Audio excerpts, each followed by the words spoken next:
रसोई के दरवाजे पर खड़ी हुई सरला जी बहू से कहती है, बहू आज मुझे पास के ही मंदिर में जाना है। कीर्तन हो रहे हैं, उधर ही भंडारा है, मैं खाकर आऊंगी। मेरा खाना मत बनाना।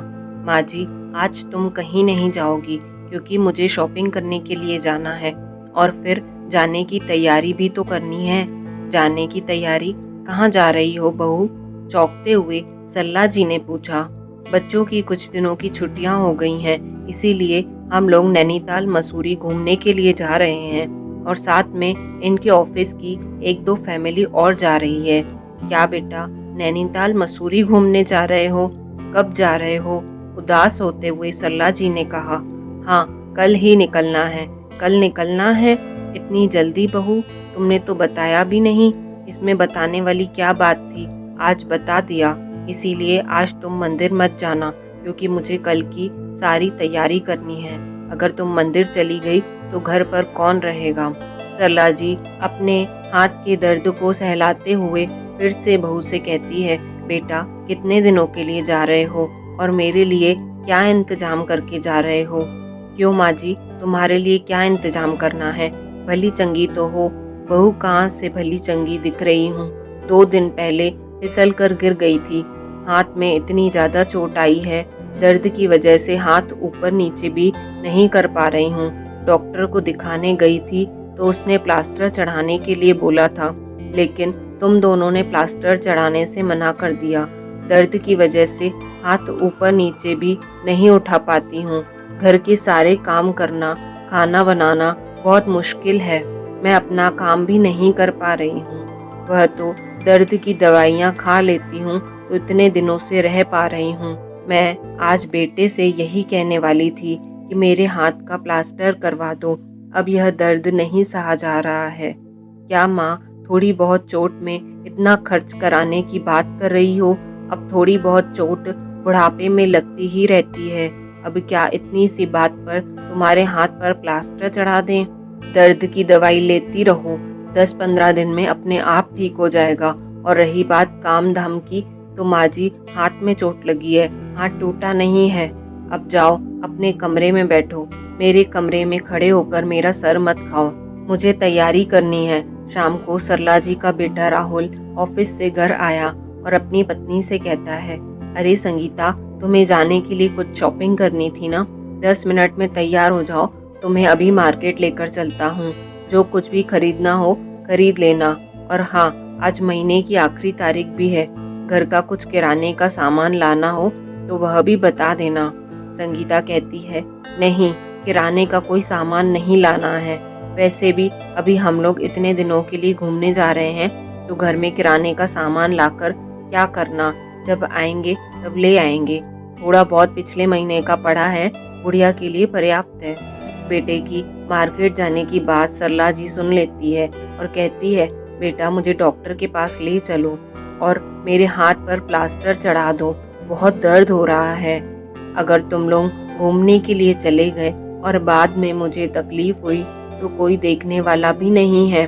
चिल्लाते हुए बेटा कहता है, क्या माँ, घर के बाहर जाने की बात सुनी नहीं कि अपना काम लेकर आ जाती हो? कल हमें निकलना है, ढेर सारे काम हैं। अभी तुम्हें डॉक्टर के पास नहीं ले जा पाएंगे। तुम्हारा हाथ बाद में ठीक हो जाएगा और फिर हाथ में इतनी चोट नहीं लगी है। बेटा, बीपी और शुगर की दवाइयाँ खत्म हो गई हैं। अकेली रहूंगी, कुछ दिक्कत हुई तो कौन देखेगा? सरला जी का इतना कहना था कि बहू कमरे से चिल्लाती हुई कहती है, माँ जी, 10 दिनों में तुम्हें कुछ नहीं होगा, मर नहीं जाओगी बिना दवाइयों के। बेटे बहू चिल्लाते हुए मार्केट को निकल गए। बहू बेटे का ऐसा व्यवहार सरला जी को अंदर तक झकझोर देता है। कमरे में चुपचाप आकर बैठ गई और सोचने लगी कि बहू बेटे को मेरी जरा सी भी चिंता नहीं है। एक तो डॉक्टर को नहीं दिखा रहे और दूसरा इतने दिनों के लिए घर से बाहर जा रहे हैं। मैंने अपने बेटे के लिए क्या कुछ नहीं किया है, लेकिन बेटे को माँ का दर्द दिखाई नहीं देता। जिस बेटे को जरा सी भी खरोच भी आ जाती थी तो मुझे दर्द होता था, उसी बेटे को मेरे दुख तकलीफ क्यों नहीं दिखाई देते? मेरा साथ अजनबियों की तरह व्यवहार लगता है। दूसरे दिन बहू बेटे के जाने की तैयारी थी और वह नैनीताल मसूरी के लिए निकल गए। बेटे बहू को गए हुए 4 दिन ही बीते थे। कमरे में बैठी हुई सरला जी की आंत भूख की वजह से कुलब रही है। कभी कमरे में आती है तो कभी रसोई में जाकर डब्बों को खोल खोल कर देखने लगती है। शायद किसी डब्बे में कुछ रखा हो, लेकिन बहू तो घर का सारा राशन खत्म करने के बाद ही घूमने फिरने गई है। महीने के आखिरी दिन चल रहे थे, घर का सारा राशन खत्म हो गया था और बहू नया राशन खरीद के भी नहीं गई।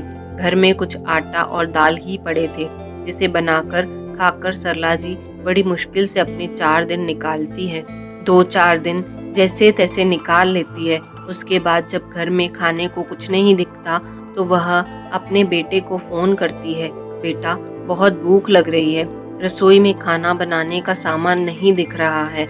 इतनी सी बात पर बेटा भड़कते हुए कहता है, माँ आप कोई छोटी बच्ची नहीं हो, ऐसा हो ही नहीं सकता कि घर में कुछ खाना बनाने का सामान ना हो। भूख लग रही है तो कुछ बना कर खा लो, रसोई में जाओ, भगवान ने 2 हाथ दिए हैं। इतना कहकर बेटा फ़ोन को काट देता है। बेचारी सरला जी रसोई में जाती है, सारे डब्बे देख लेती है, लेकिन उन्हें रसोई में खाना बनाने के लिए कुछ भी सामान नज़र नहीं आता है। जब कुछ नज़र नहीं आता, भूखी प्यासी सरला जी कमरे में वापस आकर बैठ गई। पहले सोचा बेटे को फिर से फ़ोन करके बताऊं, लेकिन अभी थोड़ी देर पहले ही तो बेटे ने फ़ोन करने से मना किया था। यही सोचकर कोई फ़ोन नहीं करती है, लेकिन शाम को फिर से बेटे को फ़ोन लगा देती है। फ़ोन को उठाते ही बेटा चिड़चिड़ा हुआ कहता है, क्या है माँ, क्यों माँ बार बार फ़ोन करके परेशान कर रही हो? हम दोनों इधर सुकून से घूमने आए हैं, लेकिन बार बार फ़ोन किए जा रही हो। अब ऐसा क्या आसमान टूट पड़ा जो मुझे फिर से फ़ोन कर दिया? वो बेटा, रसोई में कुछ भी राशन नहीं था, वह 3 दिनों में ख़त्म हो गया। न दाल है, न चावल है और न ही आटा। बाकी सामान भी खत्म ही था। जैसे तैसे मैंने अपने यह 4 दिन निकाले हैं। अब मैं क्या खाऊं? आज सुबह से कुछ भी नहीं खाया है। भूख की वजह से पेट में दर्द होने लगा। पता नहीं माँ, तुम कितना खाती हो? इतनी जल्दी हफ्ते भर का राशन खत्म कर लिया।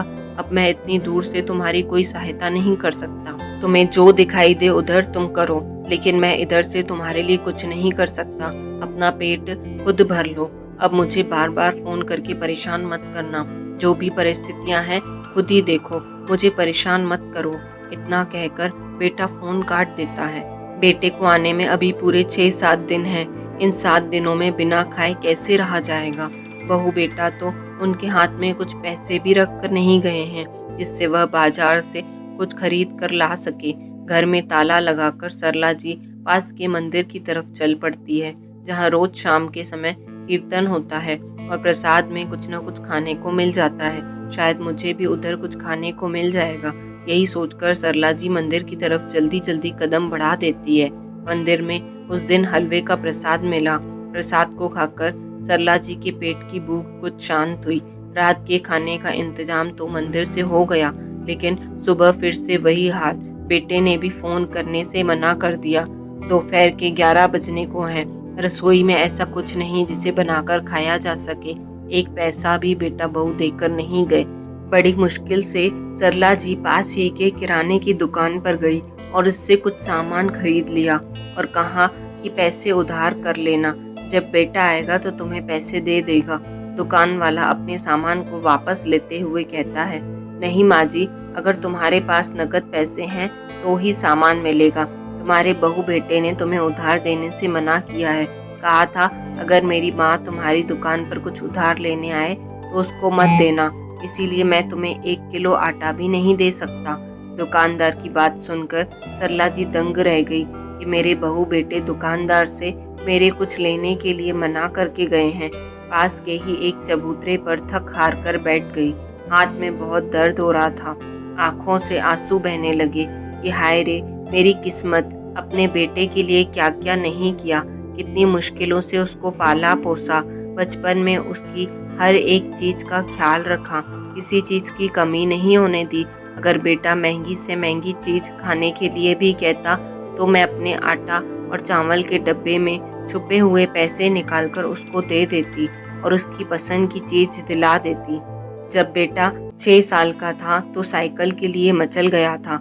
मेरे और मेरे पति के पास इतने पैसे नहीं थे कि कि हम अपने बेटे को साइकिल दिला पाएँ।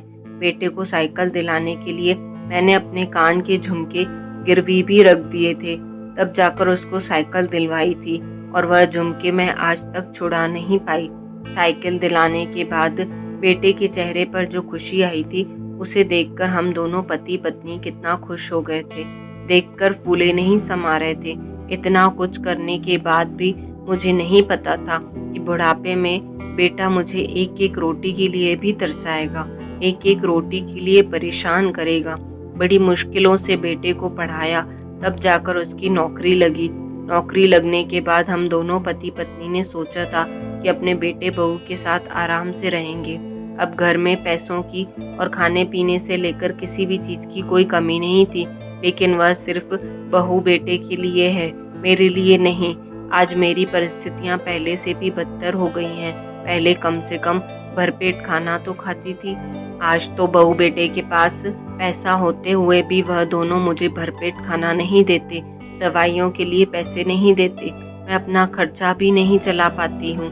बाहर चबूतरे पर बैठी हुई सरला जी यह जब सब कुछ सोच रही थी कि तभी उनके पास एक दूसरी वृद्ध महिला आती है, जिसके हाथ में पेन है, और वह कहती है, बहन जी एक पेन खरीद लो, सिर्फ 5 रुपए का है, बहुत अच्छा पेन है, तुम्हारे नाती पोतों के काम आएगा, खरीद लो। सरला जी उसे मना कर देती है कि मुझे पेन नहीं चाहिए। पेन वाली बुढ़िया अपने पेन को लेकर आगे चल पड़ती है। तभी सरला जी सोचती है कि जब वह इतनी बूढ़ी महिला बुढ़ापे में पेन बेचकर अपना पेट पाल सकती है, तो मैं क्यों नहीं।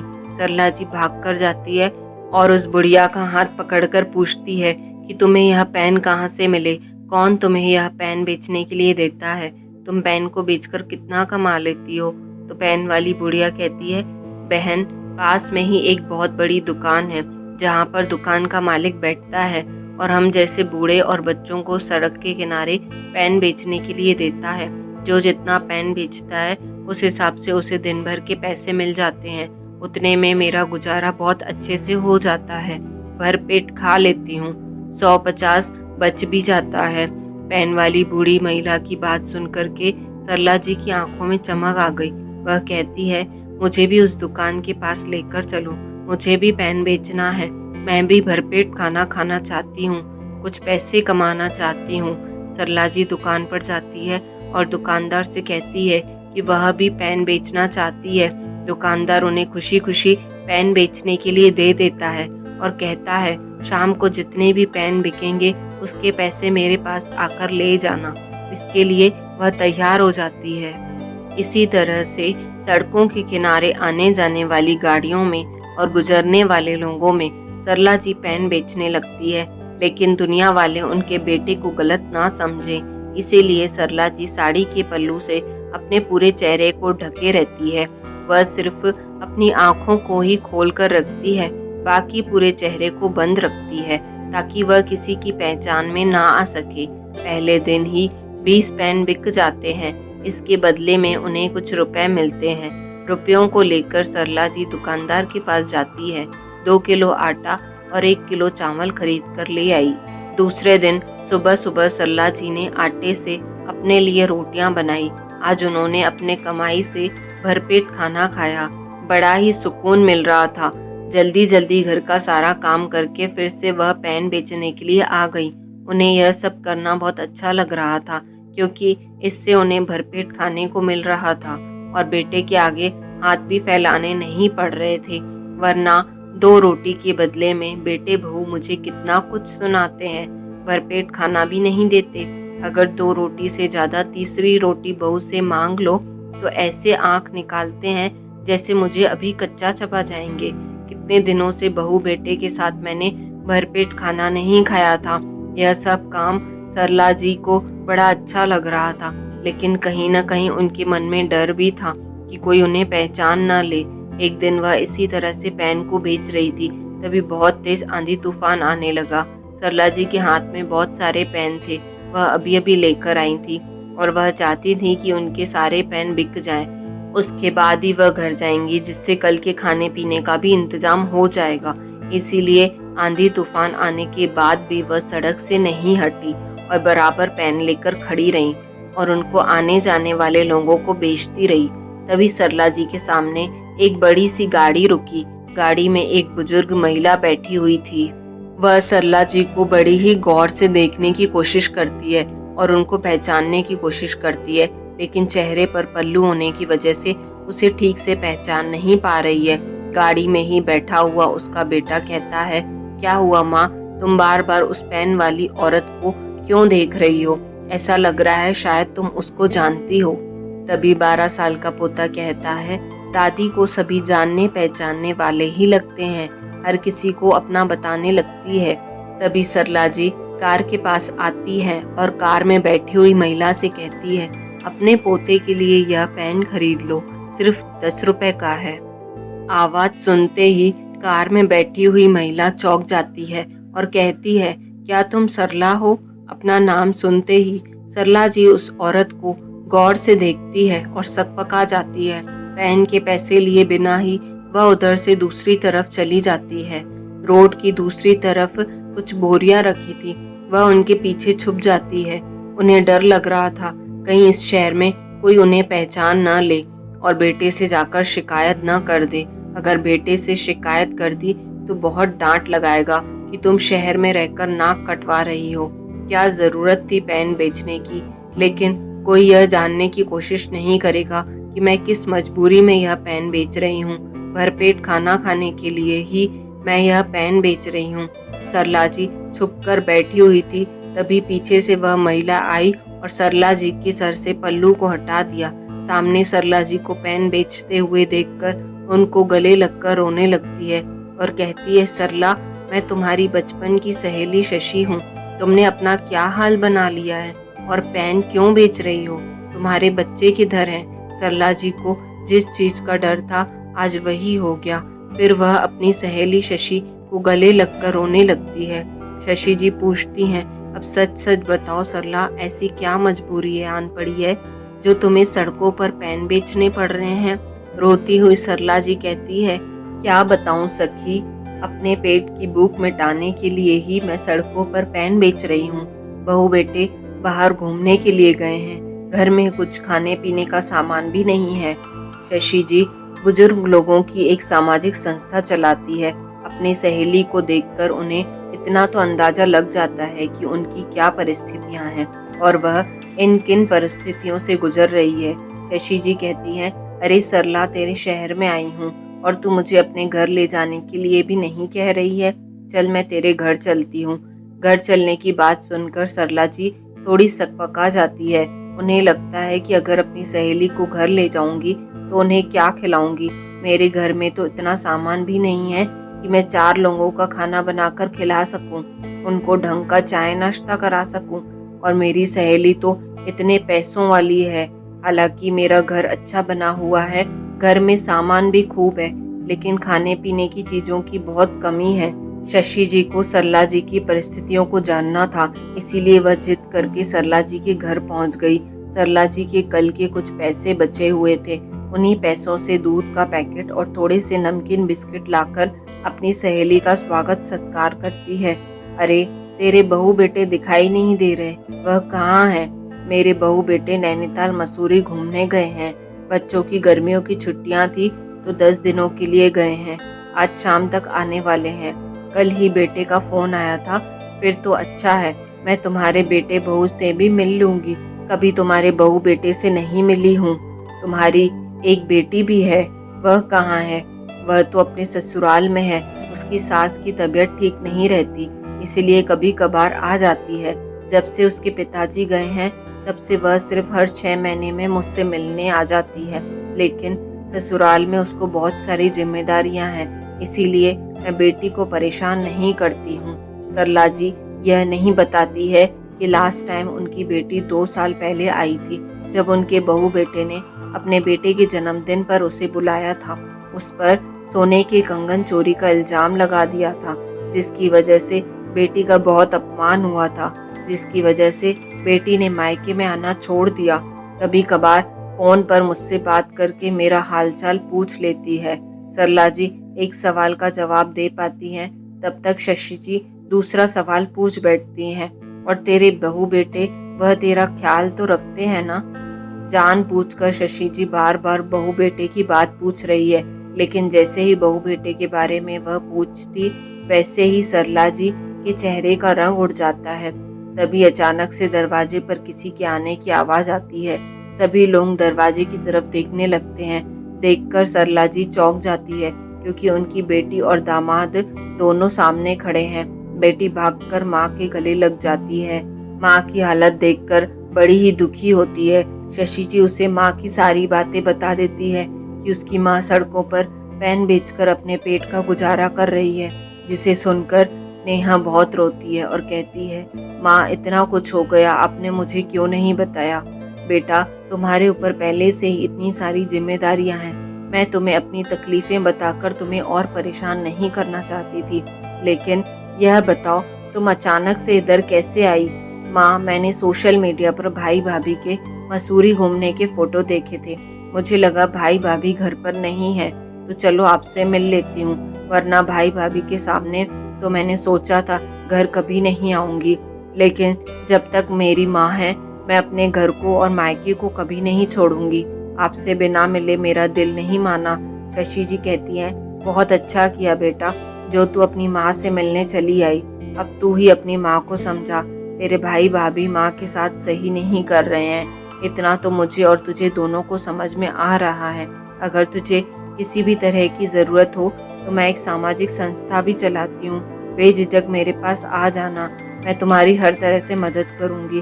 अब मैं चलती हूँ, मुझे एक ज़रूरी मीटिंग में जाना है। अगर ज़रूरी नहीं होता तो मैं बिल्कुल भी नहीं जाती, लेकिन जल्दी ही हम लोग मिलेंगे। इसके बाद शशि जी चली जाती है। नेहा रसोई में कुछ बनाने के लिए जाती है, लेकिन देखती है कि रसोई में तो खाने पीने के लिए कुछ भी नहीं है। सारे डब्बे खाली पड़े हैं, जिसे देखकर नेहा को बड़ा गुस्सा आता है कि घर में बूढ़ी माँ है और भाई भाभी उसके खाने के लिए कुछ भी नहीं रख कर गए हैं। इसीलिए बूढ़ी माँ को अपना पेट भरने के लिए सड़क पर पैन बेचने पड़ रहे हैं। सबसे पहले नेहा अपनी माँ को अस्पताल ले जाती है और उनके हाथ पर प्लास्टर करवाती है। वापस आकर माँ से कहती है, माँ, भाई का नंबर दो, मुझे बात करनी है। बेटा, नंबर तो मुझे याद नहीं है। हाँ, टेबल पर एक डायरी रखी है, उसमें अपना नंबर लिख कर गया था और उसका एक पुराना छोटा सा फ़ोन पड़ा था, उसी को मेरे लिए रिचार्ज कराकर छोड़ गया है। जैसे ही वापस आएगा उसे ले लेगा। चाहो तो मेरे फ़ोन से फ़ोन कर लो। नेहा अपनी माँ के फ़ोन से भाई के फ़ोन पर नंबर लगाती है, लेकिन माँ के फ़ोन को वह नहीं उठाता, क्योंकि उसने पहले ही मना कर दिया था, मुझे बार बार फ़ोन करके तंग मत करना। बाद में नेहा अपने नंबर से भाई को कॉल करती है। नेहा का नंबर देखकर राहुल और संगीता दोनों ही चौंक जाते हैं। फ़ोन उठाकर कहते हैं, कहो नेहा, आज कैसे याद कर लिया तुमने, जो मुझे फ़ोन कर लिया? भैया, यह तुम्हारा क्या तरीका है? तुम लोग घूमने गए हो और माँ के लिए घर में सारा सामान खत्म करके गए हो। माँ हफ्ते भर से भूखी बैठी है, रसोई में कुछ पकाने के लिए भी नहीं है। तुम लोग आराम से उधर घूम रहे हो। नेहा, यह क्या बदतमीजी है? किस तरह से मुझसे बात कर रही हो? कोई अपने बड़े भाई से इस तरह से बात करता है? लगता है तुम्हारा दिमाग खराब हो गया है। नहीं भैया, दिमाग तो तुम्हारा खराब हो गया है। आज नेहा अपने भाई को सुनाने से नहीं रुकती है, उससे बहुत गुस्सा आ रहा है। यह सारी बातें संगीता भी सुन रही थी। जब उसने सुना कि नेहा मायके आई है तो राहुल से फ़ोन छुड़ाकर कहती है, तुम्हारी इतनी हिम्मत, हमारे पीठ पीछे मायके आई हो। इस बार हम लोग घर पर नहीं है, लगता है फिर से कुछ चुराने आई हो। पिछली बार मेरे कंगन चुराकर तुम्हें चैन नहीं मिला था, जो पीठ पीछे घर का सामान चुराने आई हो। अगर आना था तो सामने से आती, चोरी चुपके अपनी माँ से मिलने क्यों आई हो? और तुम्हारी हिम्मत भी कैसे हुई हमारे घर में आने की?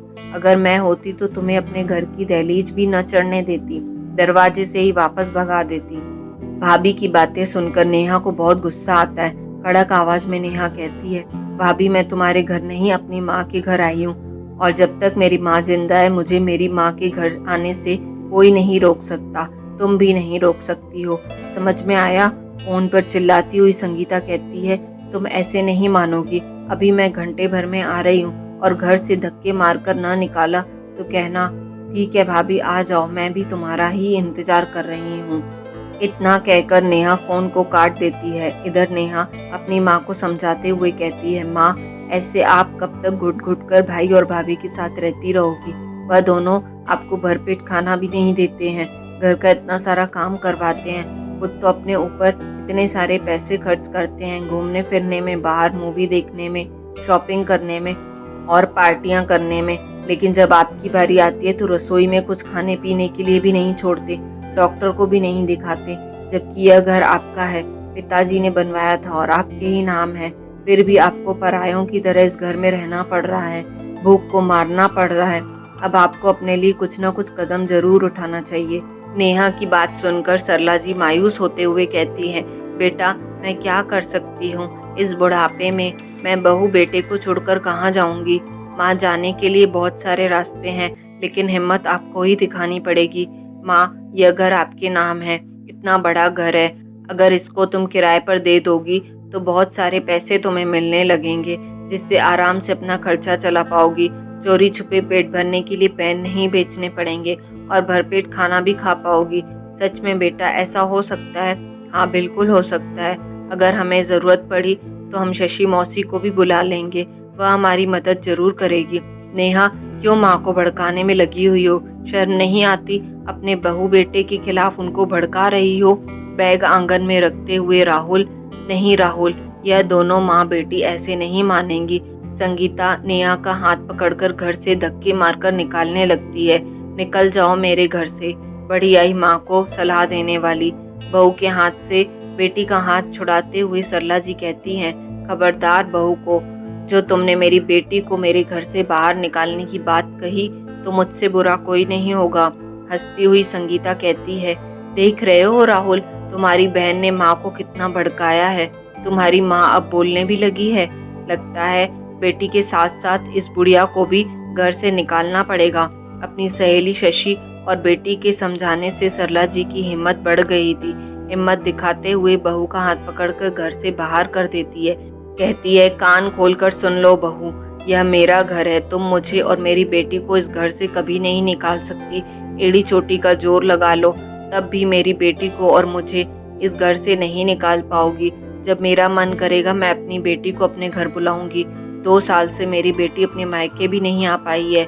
मेरी बेटी को इस घर से निकाल रही थी, अब मैं तुम दोनों को ही इस घर से निकाल रही हूँ। निकल जाओ मेरे घर से। जैसे बैग लेकर आए हो उन्हीं बैगों के साथ इस घर से वापस निकल जाओ और मेरे घर में दोबारा आने की हिम्मत भी मत करना। इसी बीच नेहा भी शशि जी को फोन कर देती है। शशि जी जल्दी से अपनी मीटिंग को खत्म करके फटाफट आ जाती है। कहती है, जब यह घर सरला जी के नाम है और वह नहीं चाहती हैं कि तुम लोग इस घर में रहो, तो तुम लोग इस घर में उनकी मर्जी के बिना नहीं रह सकते हो। अगर तुम्हें हमारी बात समझ में नहीं आ रही है तो हम तुम्हें कानूनी तौर पर भी समझा देंगे। तुम्हारी भलाई इसी में है कि चुपचाप से अपना सामान लेकर इस घर से निकल जाओ। तुम्हें 2 दिन की मोहलत दी जाती है अपने सामान को इस घर से निकालने की। उसके बाद सरला जी इस घर को किराए पर दे देंगी। किराए के जो पैसे आएंगे उससे अपना खर्चा चलाएंगी। दवाइयों का और अपने खाने पीने का कोई तुम्हारे आगे हाथ नहीं फैलाएगी। इस प्रकार सरला जी अपने बहू बेटे को घर से निकाल देती है। बहू बेटे बहुत मिन्नतें करते हैं कि उन्हें इसी घर में रहने दो, अब हम तुम्हारे साथ ऐसा व्यवहार नहीं करेंगे, खाने पीने को भी देंगे। लेकिन सरला जी अपने बहू बेटे के व्यवहार से बहुत ज़्यादा दुखी थी और पिछले महीने से तो वह इतने कष्ट में थी कि उनका बहू बेटे से पूरी तरह से मन निकल गया था।